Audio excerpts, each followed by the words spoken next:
the beginning of the jump, you kind of mentally block everything out. You like to kind of visualize the jump before you do it.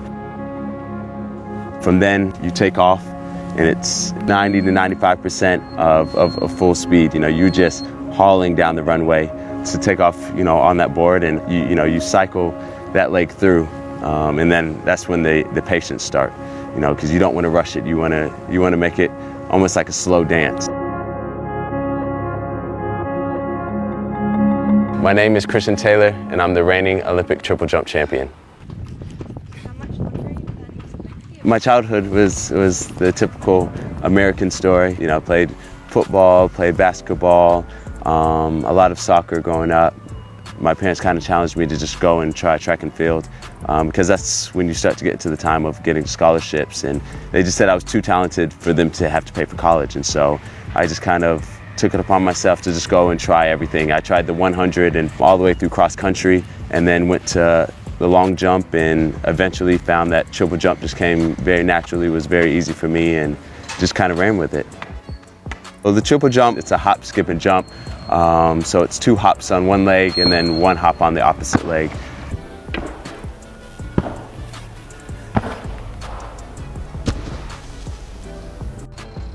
At London 2012 Olympics, it was definitely a heart attack, in 3 jumps.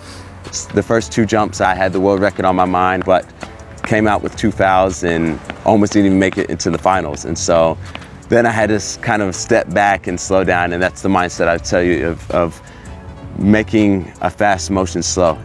In my 4th jump, I went and just, let everything out, and ended up being the gold medal jump. When I won gold at the London Olympics, I was the youngest person to win in 100 years. I jumped 17.96 meters.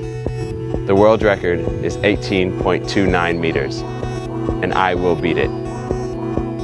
I've had actually knee problems, and it's actually forced me to switch feet in the jumps, which is very rare.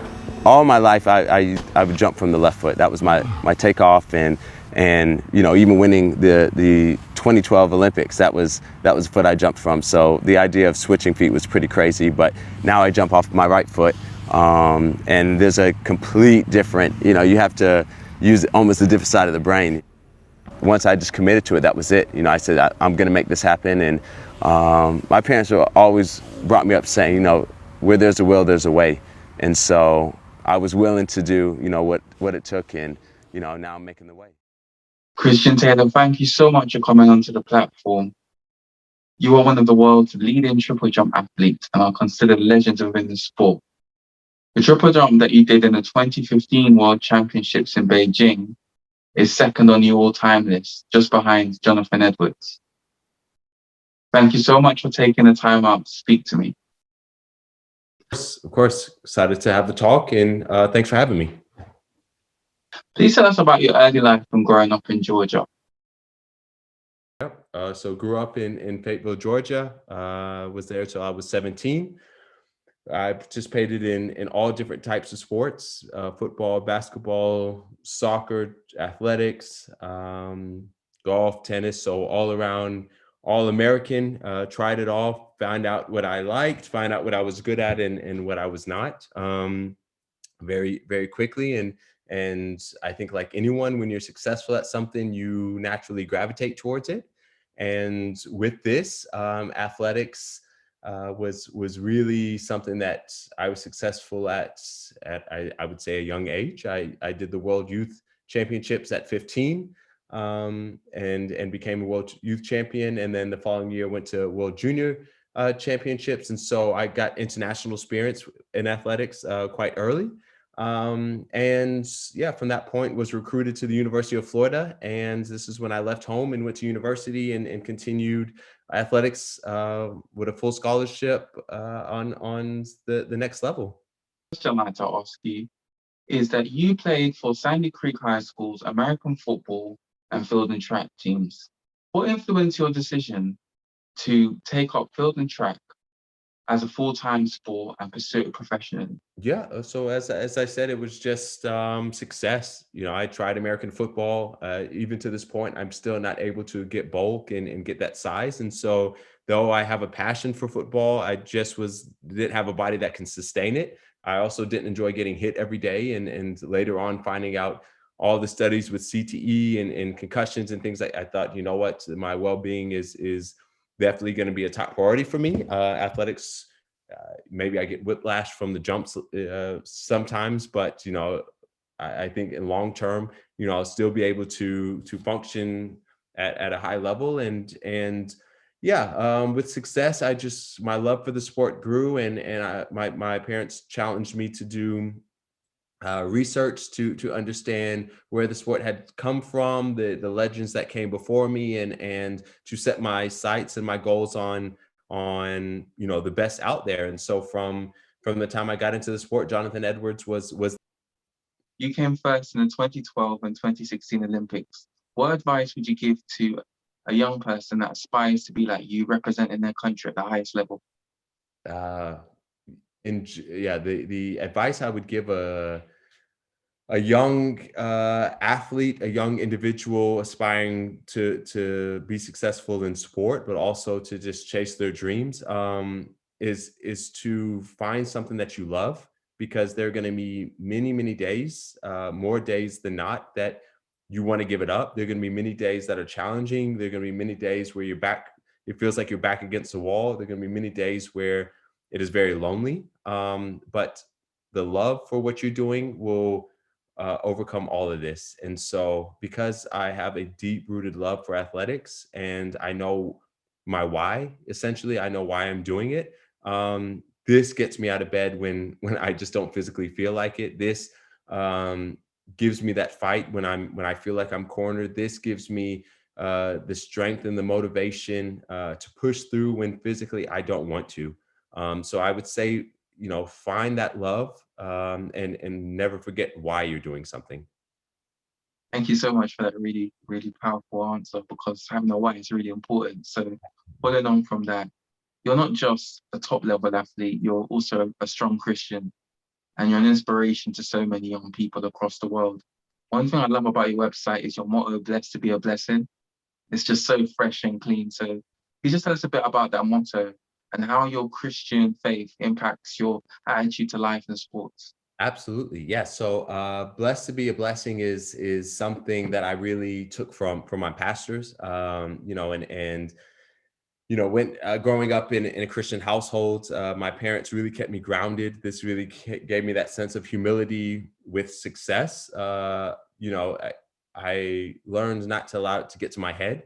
I actually recently interviewed a Mexican 400-meter runner this week, and when speaking to her about her faith, she said that her grandmother always told her, never let success get to your head and never let failure get to your heart. And this really stuck with me because, I thought this is actually, before I even heard these words, these are almost the mantra that I would try to live my life by. I really try to stay grounded with my faith, knowing that I'm no special than anyone else. I've just been given these gifts. I've been given these talents, and I've tried to always glorify God through my actions, through my behaviors, through my thinking. Again, I'm far from perfect, but I do try my best, and I try to share love with everyone, to share joy with everyone, and with everything I'm doing. Um, and really, this saying of blessed to be a blessing, I think if you were put in a position, um because most of us do not reach our goals by ourselves, right? And most of us are leaning on someone for the expertise, someone for advice, someone to almost open a door or a window, however you may see it. I think this is a blessing, to be connected, or to gain this assistance, or to just get help in some way. And I think, what the best thing you can do is to pass that forward, to pay it forward. And so I know that I didn't get to my success level by myself. I couldn't have done it by myself. And that was a blessing, but now I'm able to be in a position where I can bless others the same way that I've been blessed. And so it's just trying to pass this message that it comes around full circle, and then hopefully others will take that in and do the same.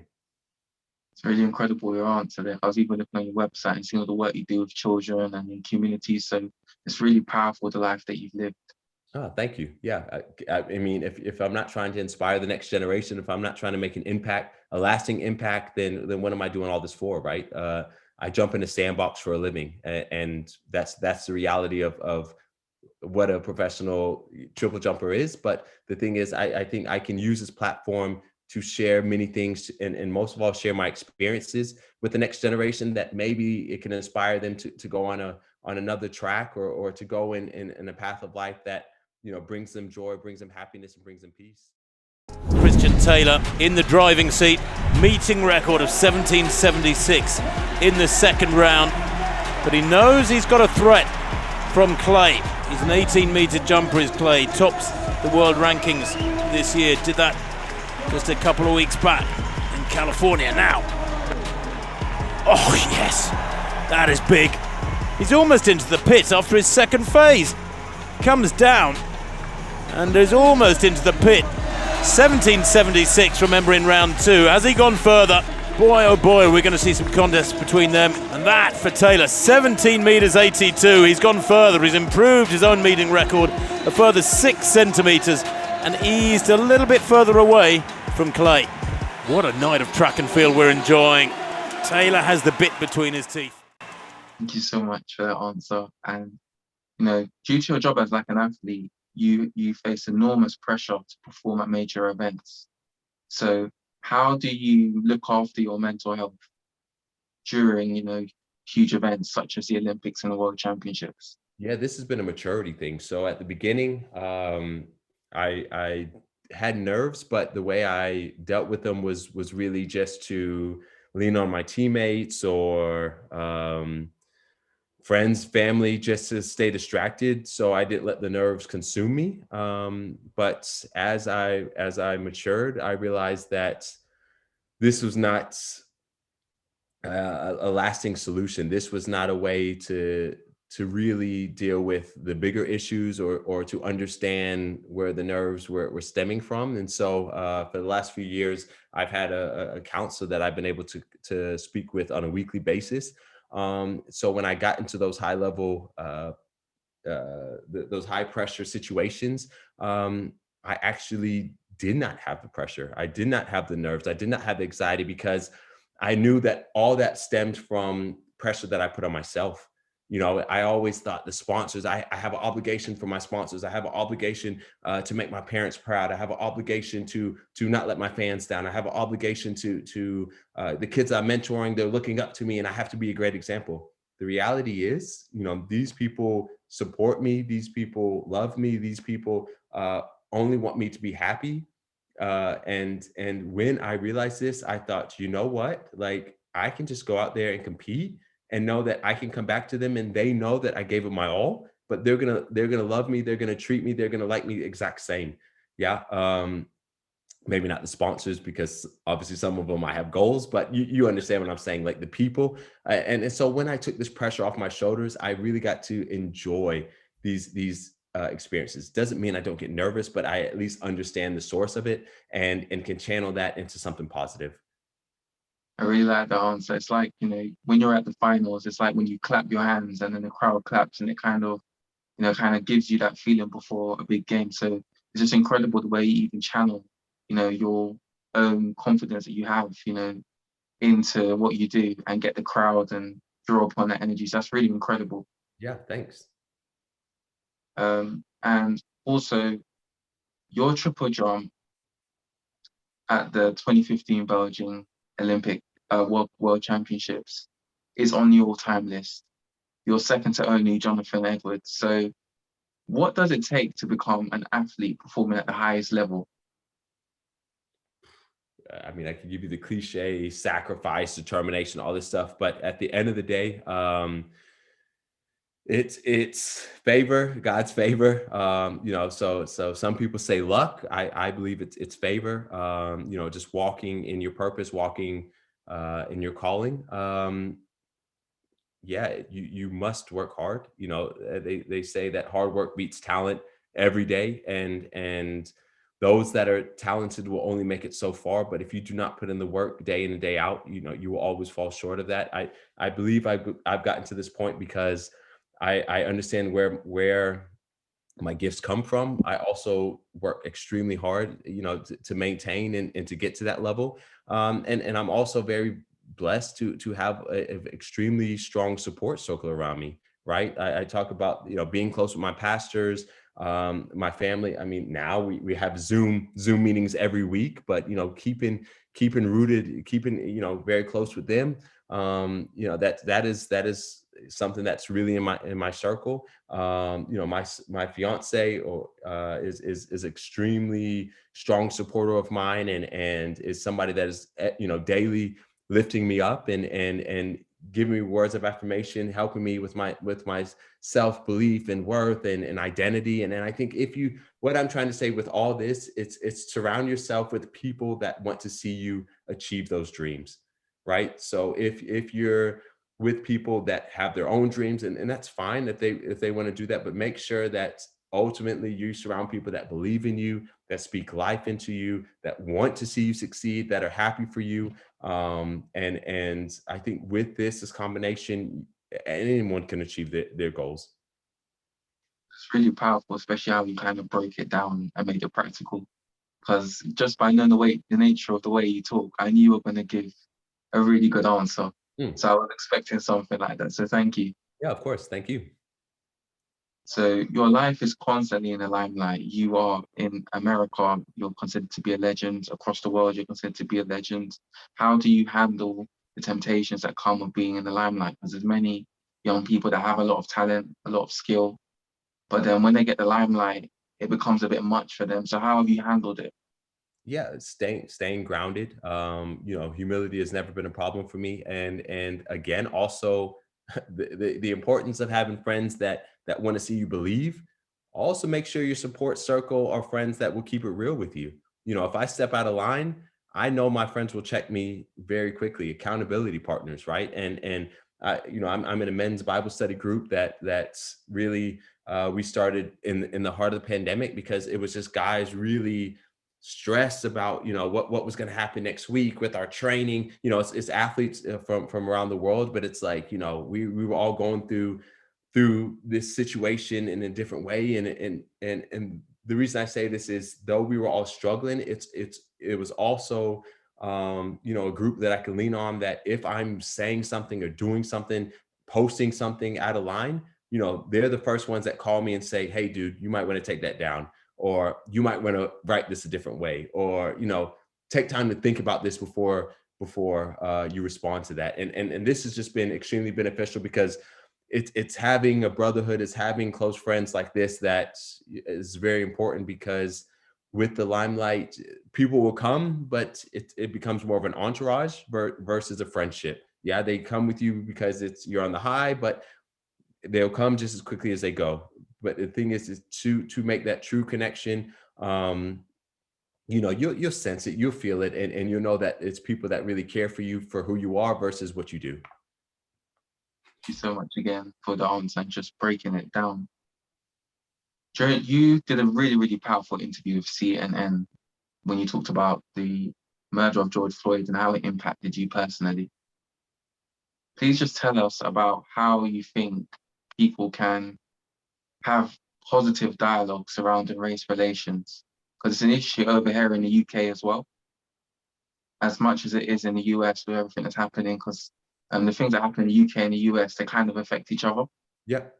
because of our relationship as countries. So please, can you just tell us about how you think we can facilitate positive discussions surrounding race relations?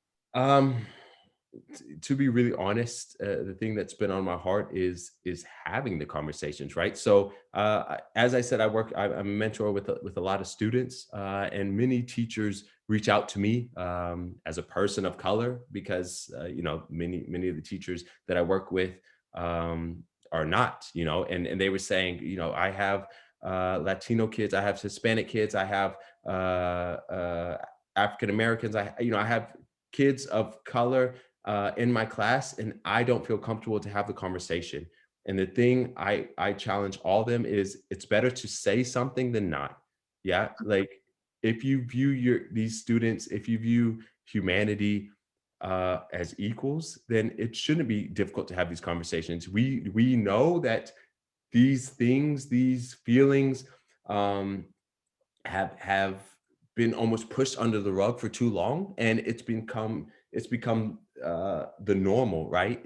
This glass ceiling everyone speaks about, but if everyone knows there's a glass ceiling, why are we not trying to shatter it?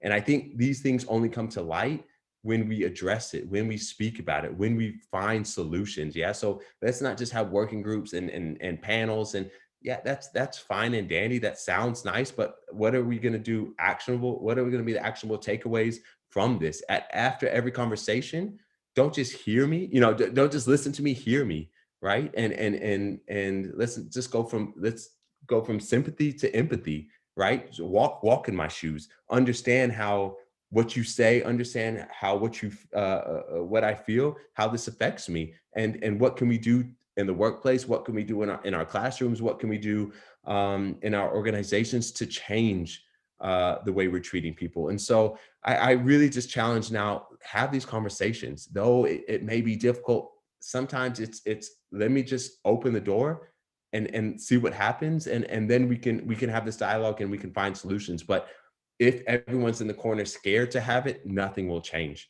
Yeah. And if people are going into it hostile and violent and angry, of course there's a lot of pain like that stems from this, and I think that needs to be heard. But at the same time, there are people that are scared to have it because they don't want to be attacked. Yeah. So I think both parties need to come in and say, let me hear what you believe. Let me hear how we can get through this. And also let me hear how you may have been hurt in the past, because then I can better understand how we can correct it for the future. Thank you so much. I liked how balanced the argument was. So thank you for that, Yeah. all those thoughts. What hobbies do you have outside of sports? Because what hobbies do you have outside of sports? What do you enjoy doing? Yeah. So I'm in Vienna now. I spent half the year in Austria. And I love to go to cafes. I love to go to the city center. I've got, my longboard. So I'll skate. Yeah, we live in the city, but I'll skate to the city and yeah, just spend time at the cafe. I play golf when I'm in Florida. I play a lot of golf. Um, and then if not that, it's really just hanging with friends. I really enjoy travel and just doing weekend trips with friends. For me, this is what keeps me balanced and happy. Thank you so much for that. And I also wanted to just ask you, this year you experienced a setback. You tore your Achilles tendon. Absolutely. So I wanted to ask you, what values will you draw upon to overcome this setback and reclaim your place as one of the leading field and track athletes? Yeah, that is an awesome question. I really believe so. To this point, it was really, focusing on what I can control. Right, with the pandemic, there were so many uncertainties. There were so many plans. I wanted to get married last year, right? But my fiance is Austrian. She couldn't even make it to the U.S., so we had to postpone this. I was preparing for the Olympic Games. The Olympic Games got postponed. So there were many things personally, professionally, that happened in my life that had to shift. And then the only way I could kind of compose myself was to focus on what I can control. I can't control the borders. I can't control what COVID looks like abroad when I was in the States. So I just said, what can I control? It is keeping myself safe, making sure my family is safe, you know, training in the best way I can with the facilities that I have, just focusing on that. 1 year later, things start to open back up. We're still hopeful that the borders will open, but now I'm injured. And this was something that I could not control, right? So I'm faced with, again, how do I deal with it? How do I process it? And as I spoke about, I do have my counselor that I can consult and speak to. And this was extremely important at the beginning stages because I simply didn't want to accept what happened. I just thought, how can this be? All the timings, 1 month before my trials, 1 month, 2 months before the games, why now? But the thing I would take away from this is almost how I wanted to start. My career is not about how far I jump, right? My gifts are not about how far I jump or how fast I run. It's stemming back to those messages of what my career should stand for: spreading hope, motivating, inspiring. And then I think this was so humbling that I got to sit back and say, it's not about me. The greatest thing I can do in this moment is show I'm going to give glory to God, in the good and bad. And also, let my fans know that their support is going to be that driving force, that it comes full circle. I want to entertain and uplift and motivate them. But at the same time, I'm asking them to do the same for me when right now everything seems difficult. I'm hopping on one leg. I'm having to deal with all this stuff, and having these tweets, having these posts saying, we know you're going to be back. We believe in you. We're excited for your return. We believe you're going to come back stronger than ever. It's those things that I think, you know what, you're giving to me as much as I hope that my career gave to you. That's so powerful. Well, just in concluding, I'm very confident that next Olympics you're gonna absolutely smash it because you every single one, 100%. Thank you And so much. no problem at all. And it's been an absolute honor to interview you. And thank you for coming on and just taking the time out to speak to me. Of course. Stay safe. God bless. And thank you for your time. And I wish you all the best with these interviews. Thank you so much. Thank you.